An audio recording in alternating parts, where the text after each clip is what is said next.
Right. Grama Jyothi గ్రామజ్యోతిలో నూనె లేదు, కానీ చాలా పెద్ద ప్రచారం చేసినారు. గృహ నిర్మాణం గోలోకి చేరింది.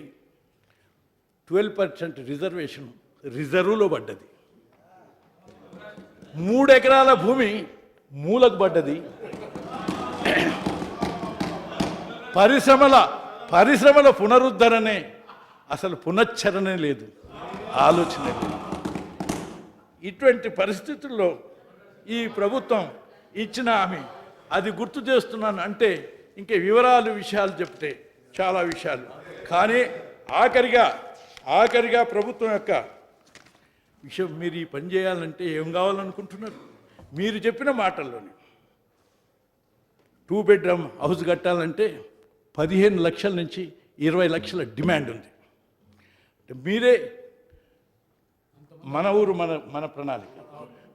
మన ప్రణాళిక ద్వారా సేకరించిన రికార్డులో 20,000 మందికి ఇల్లు కావాలన్నట్టు. సారీ, 20 లక్షలు, సారీ. అవును, మరి అది కదా మేము ఆ పని చేసినాం కాబట్టి మిమ్మల్ని ఆడ కూర్చున్నారు, తొనే చేయమంటున్నాం. లేకపోతే ఆనించి ఎక్కడ లేచిపోతారో జాగ్రత్త వహించమని చెప్పడానికి ఇదంతా ఇది. అందుకని సుమారు 15 లక్షల నుంచి 20 లక్షల బెడ్రూమ్స్ కట్టాలంటే, నువ్వు 2 బెడ్రూమ్ కట్టాలంటే 1,00,000 నుంచి 1,50,000 కోట్లు కావాలి, 1,40,000 కోట్లు. అంటే ఇవి అప్పు తెస్తానంటున్నావు. ఎంత అప్పు తెస్తావు? ఎప్పుడు కడతావు? ఏటనన్నా 50,000 కట్టవా? 60,000 ఇచ్చినన్నావు, ఒక్కడు స్టార్ట్ చేయలేదు. 1,00,000 మంజూరు చేసినన్నావు, ఇంకెక్కడ పంచనే లేదు. ఈ ఏడు కూడా ఇంకో 1,00,000 అనౌన్స్ చేస్తావు. 50,000 ఇండ్లు కూడా కావు, ఎందుకంటే టేకాప్ కావు. ఆ కాంట్రాక్టర్ రాకనో, లేక ఆడ భూమి లేకనో, లేక మీరు పెట్టినటువంటి నిబంధనలు పాటించలేకనో, అసలు పైసలు లేకనో, ఏ రకరకాల కారణాలు. అట్లాగనే ఎస్సీ ఎస్టీకి సుమారు మీరొక డిమాండ్, మీరొక ప్రతిపాదన చేసింది 20 లక్షలు. నా లెక్క ప్రకారం 25 నుంచి 30 లక్షలు ఉంటుంది 3 ఎకరాల భూమి ఇవ్వాలంటే. అంటే 20 నుంచి 30 లక్షల కుటుంబాలకు యావరేజ్న ఓనికి ఎకరా. అది కూడా ఇవాళ పెంచిన ధరతో 5 లక్షల ఎకరం వేసినా కూడా 1,00,000 నుంచి 1,50,000 కోట్లు అవుతుంది. ఇక డెవలప్మెంట్ విశ్వనగరానికి మీరే చెప్పినారు, ఒకనాడు 50,000, ఒకనాడు 77,000. ఎంతనా కానీ 50,000తోటన్నా విశ్వనగరం ముందుకు సాగటానికి ప్రయత్నం చేయాలి. అంటే 50,000 అప్పు కావాలి. ఇక ఆ తర్వాత ఇంకా ఇప్పుడు మీకు ఈ భగీరథకు ఆల్రెడీ 30 కోట్లు 20 కోట్లు తీసుకున్నానని పొద్దున్నే చెప్పినావు. సారీ అది 30, ఇంకో 10,000 తీసుకోకుంటే సాగదనేటువంటి విషయం మనందరికీ తెలుసు. తీసుకోవాలి, పూర్తి చేయాలి. అంటే అదొక 40,000 కోట్లు. అంటే ఇంకొక విషయం ఉన్నది, అదొక 40. ఇంకొక 5 మినిట్స్ అధ్యక్ష. రైట్.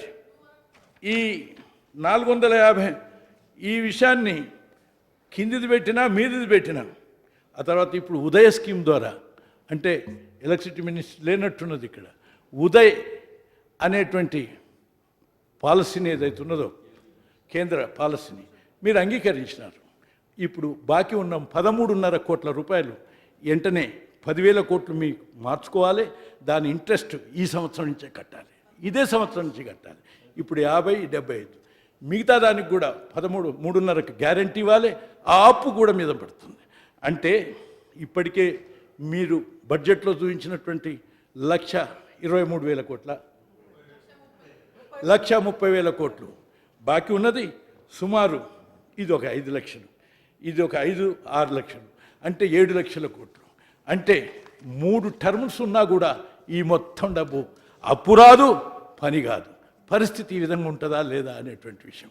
అంటే మొత్తం అప్పులతోటే నడపాలి. ఈ అప్పులు ఎట్లా వస్తాయి? 2-3 సంవత్సరాలు దాటిన తర్వాత అప్పులు ఎంత, ఆ తర్వాత మన రెవెన్యూస్ని బట్టే అప్పులు ఇచ్చేటువంటి పరిస్థితి వస్తుంది. ఇప్పుడైతే మనం నమ్మి మొదలైనరు, స్టార్ట్ అయినరు, సంతోషం. ఇది ఆ భగీరథ అన్న తొందరగా పూర్తి చేసుకుంటే తర్వాత సంగతి. కానీ ఈ లోపల ఈ అప్పులు ఇవ్వాలనా లేదా అని ప్రతి బ్యాంకు, ప్రతి ఇన్స్టిట్యూషన్ ఆలోచించే పరిస్థితి వస్తుంది మన రెవెన్యూ బ్యాలెన్స్ చూసుకొని. ఆ విధంగా మనం ఇచ్చిన ఈ హామీలకు 6 లక్షల కోట్లు కావాల్సి వస్తుంది.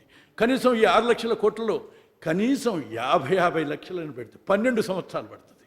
ఈ 2 సంవత్సరాలు అయ్యేపోయింది, ఇంకో టర్మ్ పూర్తయినా కూడా ఇంట్లో సగం పని పూర్తి కాదు.